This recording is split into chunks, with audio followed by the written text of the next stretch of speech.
ബിസ്മില്ലാഹിർ റഹ്മാനിർ റഹീം. അല്ലാഹുമ്മ സ്വല്ലി അല നൂരി വാഹ്ലിഹ്. പ്രിയപ്പെട്ടവരെ, പുണ്യ റമളാനിലെ 19ാമത്തെ ദിവസമാണ്, തിങ്കളാഴ്ച ദിവസമാണ്. മഗ്ഫിറത്തിൻ്റെ പത്തിന് ഒരു ദിവസം കൂടിയേ ഉള്ളൂ നമ്മളിൽ നിന്ന് വിട പറയാൻ. മഗ്ഫിറത്ത് നമ്മൾ അല്ലാഹുവിനോട് ധാരാളം ചോദിക്കേണ്ട സമയങ്ങളാണ്. അല്ലാഹുമ്മ ഗ്ഫിർലി ദുനൂബി യാ റബ്ബൽ ആലമീൻ. അള്ളാഹുവേ, ലോകരക്ഷിതാവായ അള്ളാഹുവിൻ്റെ പാപങ്ങൾ നീ പുറത്തു തരണമേ എന്ന ഈ അർത്ഥം വരുന്ന ദിക്ർ ധാരാളം വർദ്ധിപ്പിക്കേണ്ട നിമിഷങ്ങളാണ്.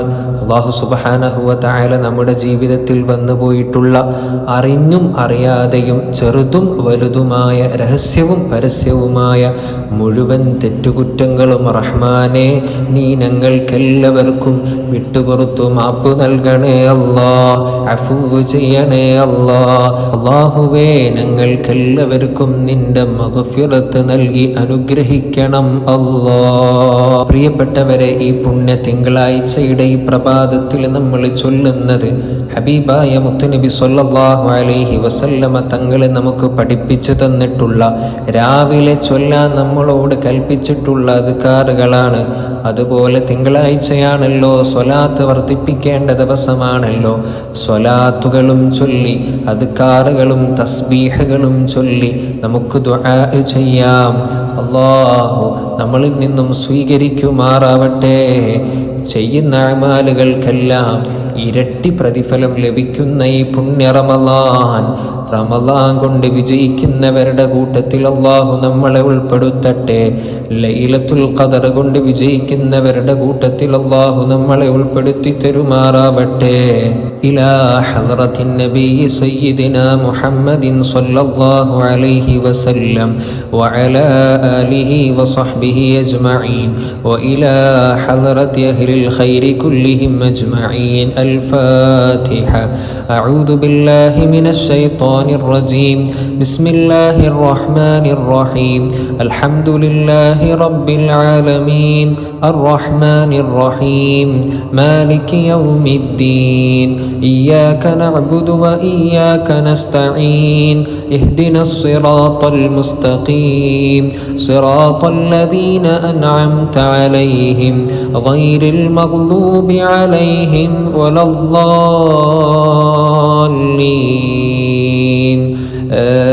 آمين. الحمد لله وحده والصلاة والسلام على من لا نبي بعده.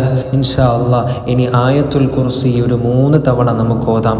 ഖുർആനിലെ ഏറ്റവും മഹത്തായ ആയത്താണല്ലോ ആയത്തുൽ കുർസി.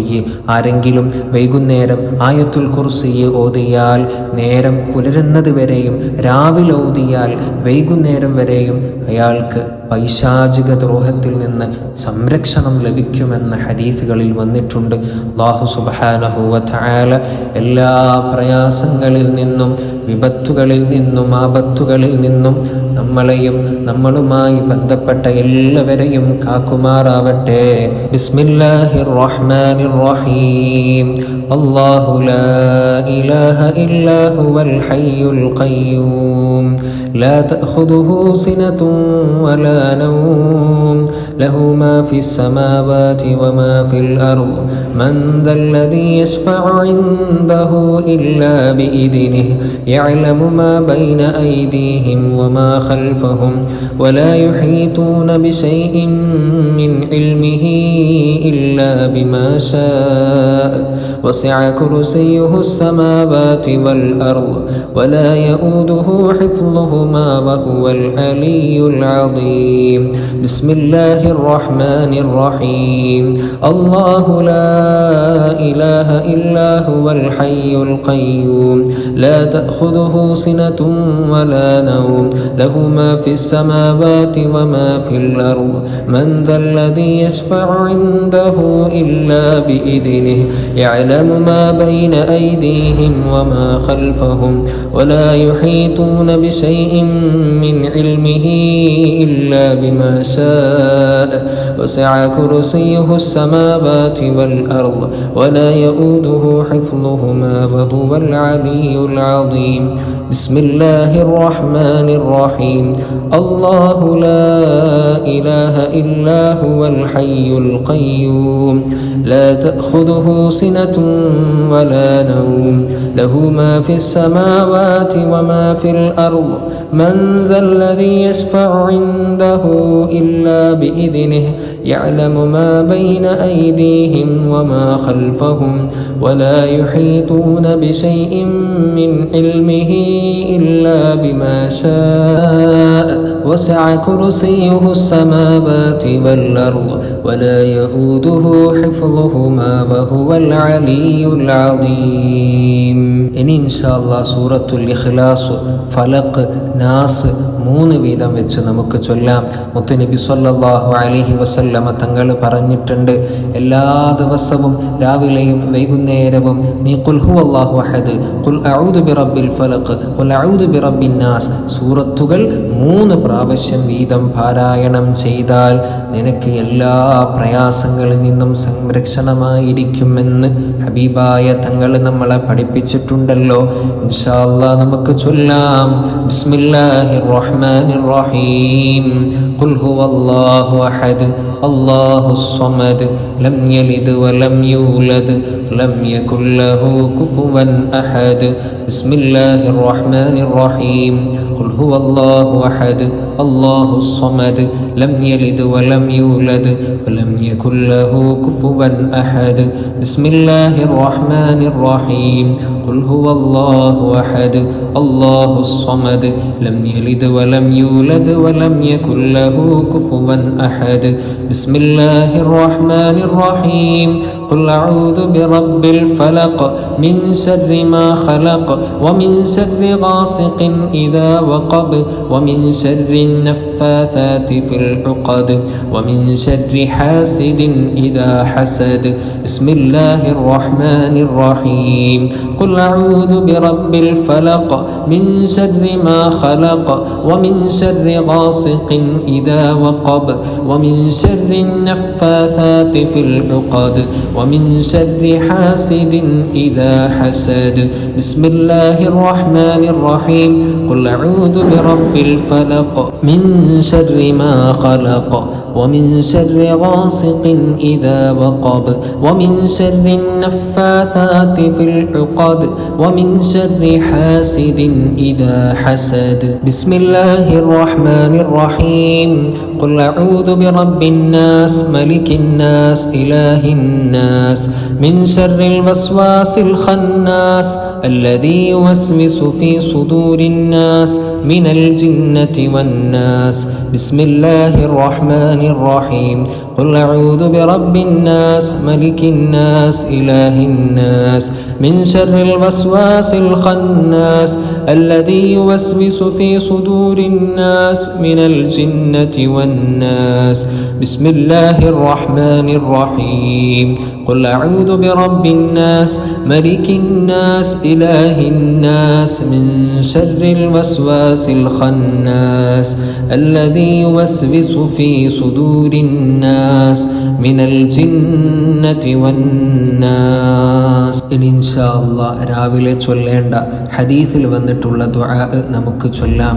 أصبحنا وأصبح الملك لله والحمد لله لا إله إلا الله وحده لا شريك له له الملك وله الحمد وهو على كل شيء قدير.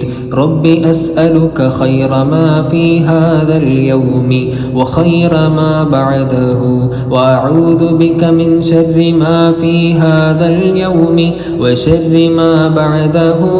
رب أعوذ بك من الكسل وسوء الكبر. رب أعوذ بك من عذاب في النار وعذاب في القبر. اللهم بك أصبحنا وبك أمسينا وبك نحيا وبك نموت وإليك النشور. ഇനി ഇൻഷാ അല്ലാഹ് സയ്യിദുൽ ഇസ്തിഗ്ഫാർ ഒരു 3 തവണ നമുക്ക് ചൊല്ലാം.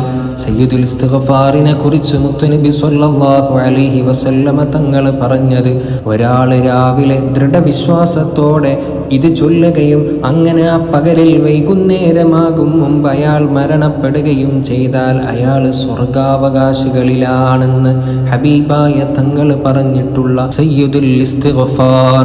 അല്ലാഹുമ്മ അൻത റബ്ബി ലാ ഇലാഹ ഇല്ലാ അൻത ഖലഖ്തനി വഅന അബ്ദുക വഅന അലാ അഹ്ദിക വവഅദിക മസ്തതഅതു അഊദു ബിക മിൻ ശർരി മാ സ്വനഅതു അബൂഉ ലക ബിനിഅമതിക അലയ്യ വഅബൂഉ ബിദംബി ഫഗ്ഫിർ ലി ഫഇന്നഹു ലാ യഗ്ഫിറു الذുനൂബ ഇല്ലാ അൻത اللهم أنت ربي لا إله إلا أنت خلقتني وأنا عبدك وأنا على عهدك ووعدك ما استطعت أعوذ بك من شر ما صنعت أبوء لك بنعمتك علي وأبوء بذنبي فاغفر لي فإنه لا يغفر الذنوب إلا أنت اللهم أنت ربي لا إله إلا أنت خلقتني وأنا عبدك وأنا على عهدك ووعدك ما استطعت أعوذ بك من شر ما صنعت أبوء لك بنعمتك علي وأبوء بذنبي فاغفر لي فإنه لا يغفر الذنوب إلا أنت. ഇനി നമുക്ക് ഈ ഒരു ദുആ ചെയ്യാം.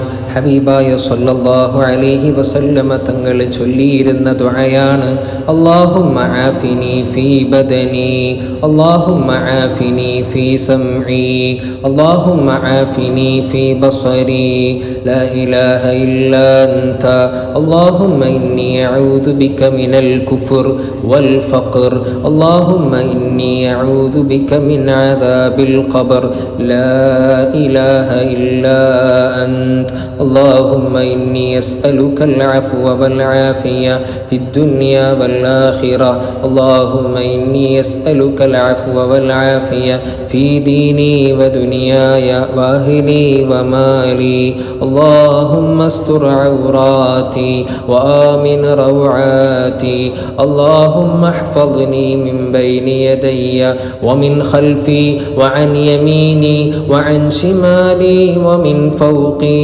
وأعوذ بعظمتك أن أغتال من تحتي اللهم فاطر السماوات والأرض عالم الغيب والشهادة لا إله إلا أنت رب كل شيء ومليكه أعوذ بك من شر نفسي ومن شر الشيطان وشركه وأن أقترف على نفسي سوءا أو أجره إلى മുസ്ലിമിൻ. ഇൻഷാ അല്ലാഹ് ഈ ഒരു ദിക്ർ നമുക്ക് 3 തവണ ചൊല്ലാം. ഒരടിമ ഈ ദിക്ർ രാവിലെയും വൈകുന്നേരവും 3 പ്രാവശ്യം ചൊല്ലിയാൽ അവനെ യാതൊരു ദ്രോഹവും ബാധിക്കുകയില്ലെന്ന് ഹബീബായ മുത്തുനബി സ്വല്ലല്ലാഹു അലൈഹി വസല്ലമ തങ്ങൾ പറഞ്ഞിട്ടുണ്ട്. ബിസ്മില്ലാഹില്ലദി ലാ യദുറു മഅസ്മിഹി ശൈഉൻ ഫിൽ അർളി വലാ ഫിസ് സമാഇ വഹുവസ് സമീഉൽ അലീം. ബിസ്മില്ലാഹില്ലദി ലാ യദുറു മഅസ്മിഹി شيء في الأرض ولا في السماء وهو السميع العليم بسم الله الذي لا يضر مع اسمه شيء في الأرض ولا في السماء وهو السميع العليم. ഇനി ഇൻഷാ അല്ലാഹ് നമുക്ക് ഈ ഒരു ദുആ ചെയ്യാം.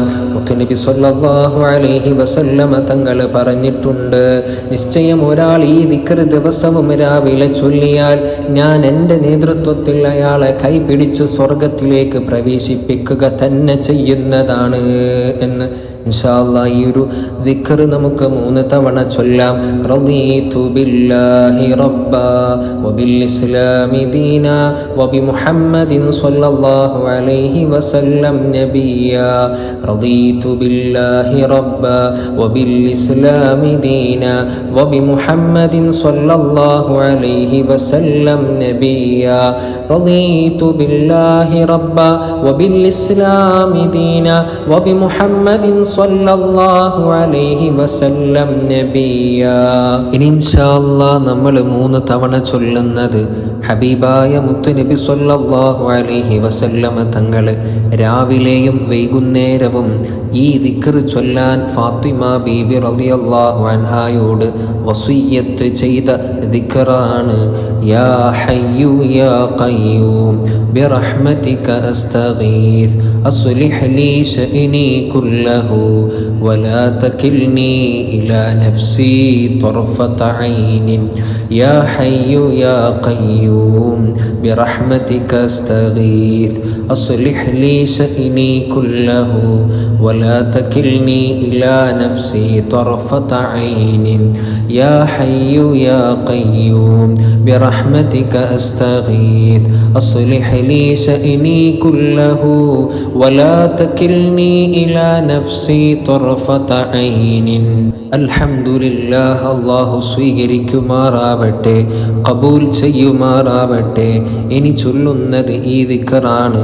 ഈ ദിക്ർ ആരെങ്കിലും 10 പ്രാവശ്യം ചൊല്ലിയാൽ അവന് 10 നന്മകൾ രേഖപ്പെടുത്തുകയും അവനിൽ നിന്ന് 10 പാപങ്ങൾ മായ്ക്കപ്പെടുകയും 10 പദവികൾ ഉയർത്തപ്പെടുകയും 10 അടിമകളെ മോചിപ്പിച്ചതിന് തുല്യമായ പ്രതിഫലം ലഭിക്കുകയും ചെയ്യുമെന്നും ഹദീസിൽ വന്നിട്ടുണ്ട്. ഹബീബായ തങ്ങൾ പഠിപ്പിച്ചിട്ടുണ്ട്. ഈ ദിക്ർ നമ്മൾ 10 തവണ ചൊല്ലുകയാണ്. ലാ ഇലാഹ ഇല്ലല്ലാഹു വഹ്ദഹു ലാ ശരീക ലഹ് ലഹുൽ മുൽക്കു വലഹുൽ ഹംദു വഹുവ അലാ കുല്ലി ശൈഇൻ ഖദീർ. ലാ ഇലാഹ ഇല്ലല്ലാഹു വഹ്ദഹു ലാ ശരീക ലഹ് ലഹുൽ മുൽക്കു വലഹുൽ ഹംദു വഹുവ അലാ കുല്ലി ശൈഇൻ ഖദീർ. ലാ ഇലാഹ ഇല്ലല്ലാഹു വഹ്ദഹു ലാ ശരീക ലഹ് ലഹുൽ മുൽക്കു വലഹുൽ ഹംദു വഹുവ അലാ കുല്ലി ശൈഇൻ ഖദീർ. ലാ ഇലാഹ ഇല്ലല്ലാഹു വഹ്ദഹു ലാ ശരീക ലഹ് ലഹുൽ മുൽക്കു വലഹുൽ ഹംദു വഹുവ അലാ കുല്ലി ശൈഇൻ ഖദീർ. ലാ ഇലാഹ ഇല്ലല്ലാഹു വഹ്ദഹു ലാ ശരീക ലഹ് ലഹുൽ മുൽക്കു വലഹുൽ ഹംദു വഹുവ അലാ കുല്ലി ശൈഇൻ ഖദീർ. ലാ ഇലാഹ ഇല്ലല്ലാഹു വഹ്ദഹു ലാ ശരീക ലഹ് ലഹുൽ മുൽക്കു വലഹുൽ ഹംദു വഹുവ അലാ കുല്ലി ശൈഇൻ ഖദീർ. ലാ ഇലാഹ ഇല്ലല്ലാഹു വഹ്ദഹു ലാ ശരീക ലഹ് ലഹുൽ മുൽക്കു വലഹുൽ ഹംദു വഹുവ അലാ കുല്ലി ശൈഇൻ ഖദീർ. لا إله إلا الله وحده لا شريك له له الملك وله الحمد وهو على كل شيء قدير. لا إله إلا الله وحده لا شريك له له الملك وله الحمد وهو على كل شيء قدير. لا إله إلا الله وحده لا شريك له له الملك وله الحمد وهو على كل شيء قدير. ഇനി ഇൻഷാ അല്ലാഹ് റമളാൻ 1 മുതൽ 30 വരെ എല്ലാ ദിവസവും ചൊല്ലേണ്ട ദിക്ർ ഇൻഷാ അല്ലാഹ് നമുക്ക് 3 തവണ ചൊല്ലാം. അശ്ഹദു അല്ലാ ഇലാഹ ഇല്ലല്ലാഹു വസ്തഗ്ഫിറുല്ലാഹ് അസ്അലുകൽ ജന്നത വഅഊദു ബിക മിനൻ നാർ. أشهد أن لا إله إلا الله واستغفر الله أسألك الجنة وأعوذ بك من النار. أشهد أن لا إله إلا الله واستغفر الله أسألك الجنة وأعوذ بك من النار. ഇനി മഗ്ഫിറത്തിന്റെ 10 ചൊല്ലേണ്ട ദുആ. അല്ലാഹുമ്മ ഗ്ഫിർ ലി ദുനൂബി യാ റബ്ബൽ ആലമീൻ. اللهم اغفر لي ذنوبي يا رب العالمين. اللهم اغفر لي ذنوبي يا رب العالمين.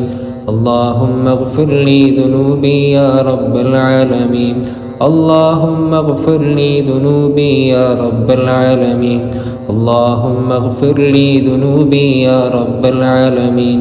اللهم اغفر لي ذنوبي يا رب العالمين. اللهم اغفر لي ذنوبي يا رب العالمين. اللهم اغفر لي ذنوبي يا رب العالمين. اللهم اغفر لي ذنوبي يا رب العالمين. അള്ളാഹുവെ നീ സ്വീകരിക്കണേ അല്ലാ.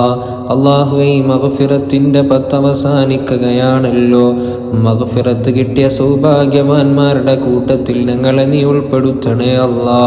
ഇനി ഇൻഷാ അല്ലാഹ് നമ്മൾ ചൊല്ലുന്നത് 4 കലിമത്തുകളാണ്. 3 പ്രാവശ്യം ചൊല്ലുകയാണെങ്കിൽ മുത്തനബി സ്വല്ലല്ലാഹു അലൈഹി വസല്ലമ തങ്ങൾ പറഞ്ഞിട്ടുണ്ട്, നീ ചൊല്ലുന്ന ദിക്റുകളിൽ ഏറ്റവും ഭാരം തൂങ്ങുക ഈ ദിക്റുകൾക്കായിരിക്കും. നമ്മൾ ചൊല്ലുന്ന മറ്റു ദിക്റുകളെക്കാൾ കൂടുതൽ മീസാനിൽ കനം കൂടുക, പ്രതിഫലം ലഭിക്കുക ഈ ദിക്റുകൾക്കാണെന്ന് മുത്തനബി സ്വല്ലല്ലാഹു അലൈഹി വസല്ലമ തങ്ങൾ ഉമ്മുൽ മുഅ്മിനീൻ ജുവൈരിയ ബീവി റളിയല്ലാഹു അൻഹാക്ക് പഠിപ്പിച്ചു കൊടുത്ത ദിക്ർ ഇൻഷാ അല്ലാഹ് നമുക്ക് 3 തവണ ചൊല്ലാം.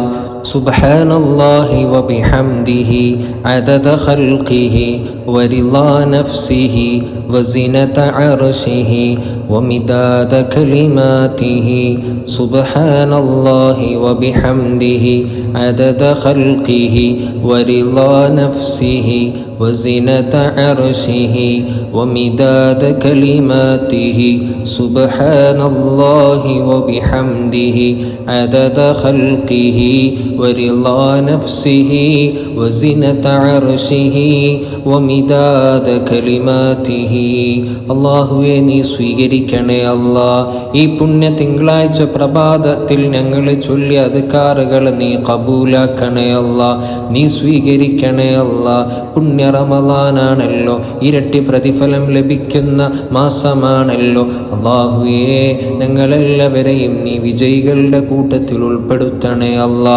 ആഖിബത്ത് നന്നാക്കി തരണേ അല്ലാ. ഇനി ഇൻഷാ അല്ലാഹ് നമുക്ക് മുത്തുനബി സ്വല്ലല്ലാഹു അലൈഹി വസല്ലമ തങ്ങളുടെ മേലിൽ സ്വലാത്ത് ചൊല്ലാം. ബിസ്മില്ലാഹിർ റഹ്മാനിർ റഹീം. ഇന്നല്ലാഹ വമലായികതഹു യുസല്ലൂന അലൻ നബി يا أيها الذين آمنوا صلوا عليه وسلموا تسليما. الصلاة والسلام عليك يا رسول الله. الصلاة والسلام عليك يا رسول الله. الصلاة والسلام عليك يا رسول الله. الصلاة والسلام عليك يا رسول الله. الصلاة والسلام عليك يا رسول الله. الصلاة والسلام عليك يا رسول الله. الصلاة والسلام عليك يا رسول الله. الصلاة والسلام عليك يا رسول الله. الصلاة والسلام عليك يا رسول الله. الصلاة والسلام عليك يا رسول الله.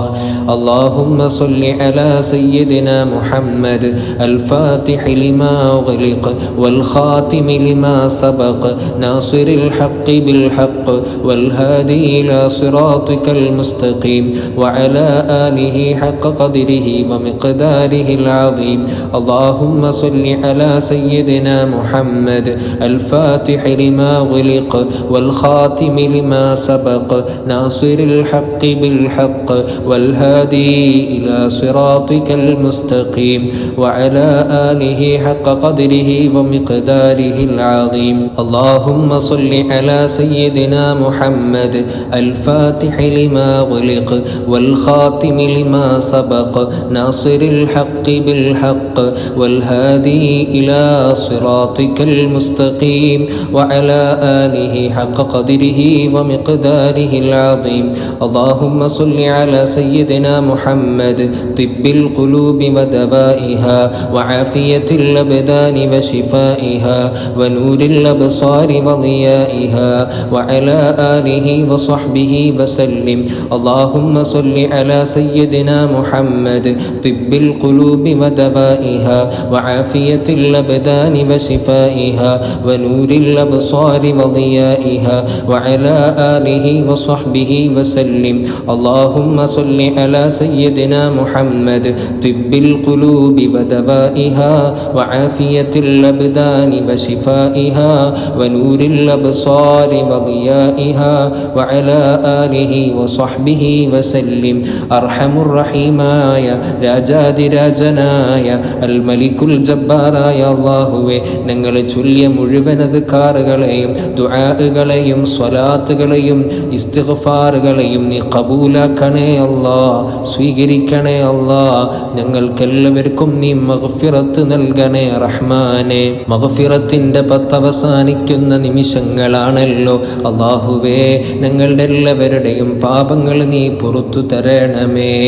ഞങ്ങൾക്ക് നീ അഫ്വ് ചെയ്യണമേ. ഞങ്ങൾക്ക് നീ അഫ്വ് ചെയ്യണമേ അല്ലാഹുവേ. അല്ലാഹുവേ, ഞങ്ങളുടെ എല്ലാവരുടെയും എല്ലാ ഹലാലായ മുറാദുകളും നീ ഹാസുലാക്കി തരണേ അല്ലാ. പ്രയാസങ്ങൾ നീക്കി തരണേ അല്ലാ. വിഷമങ്ങൾ മാറ്റിത്തരണേ അല്ലാ. ഈ മജ്ലിസിൽ പങ്കെടുത്തിട്ടുള്ള ഞങ്ങൾ ഓരോരുത്തർക്കും ഓരോ ഉദ്ദേശങ്ങളുണ്ട്. എല്ലാം നീ അറിയുന്നവനാണല്ലോ അല്ലാഹുവേ. ചൊല്ലിയ അദ്കാറുകളുടെ ദുആകളുടെ സ്വലാത്തുകളുടെ ബറക്കത്ത് കൊണ്ട്, ഈ പുണ്യ റമദാനിലെ തിങ്കളാഴ്ച ദിവസത്തിന്റെ ബറക്കത്ത് കൊണ്ട് എല്ലാ ഹലാലായ മുറാദുകളും നീ ഹാസുലാക്കി തരണേ അല്ലാ, പൂർത്തീകരിച്ചു തരണേ അല്ലാ. അല്ലാഹുവേ, ഞങ്ങളുടെ ഹലാലായ ഉദ്ദേശങ്ങളൊക്കെ നീ പൂർത്തീകരിച്ചു തരണേ റഹ്മാനേ. ഞങ്ങളുടെ കൂട്ടത്തിൽ ഒരുപാട് രോഗികളുണ്ട്.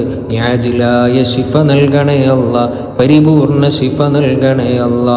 കടങ്ങളുള്ളവർക്കൊക്കെ കടങ്ങൾ വീട്ടാനുള്ള വഴികൾ നീ എളുപ്പമാക്കണേ റഹ്മാനെ.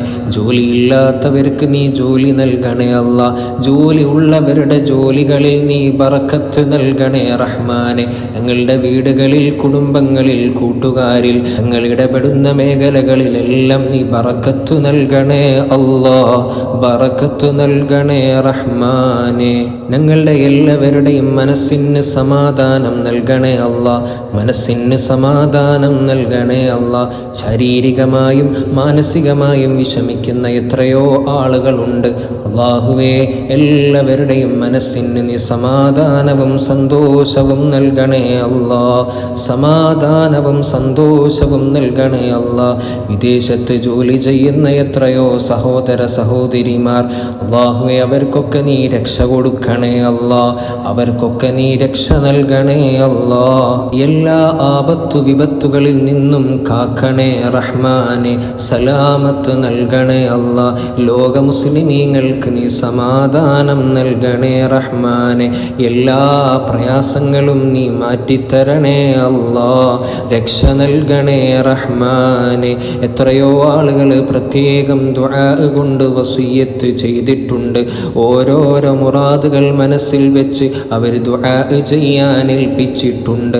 അല്ലാഹുവേ, ദുആ കൊണ്ട് വസിയ്യത്ത് ചെയ്ത മുഴുവൻ മുഅ്മിൻ മുഅ്മിനാത്തുകളുടെയും എല്ലാ ഹലാലായ മുറാദുകളും ഞങ്ങൾ ഈ ചൊല്ലിയ അദ്കാറുകളുടെ സ്വലാത്തുകളുടെ ബറക്കത്ത് കൊണ്ട് നീ പൂർത്തീകരിച്ചു കൊടുക്കണേ അല്ലാ.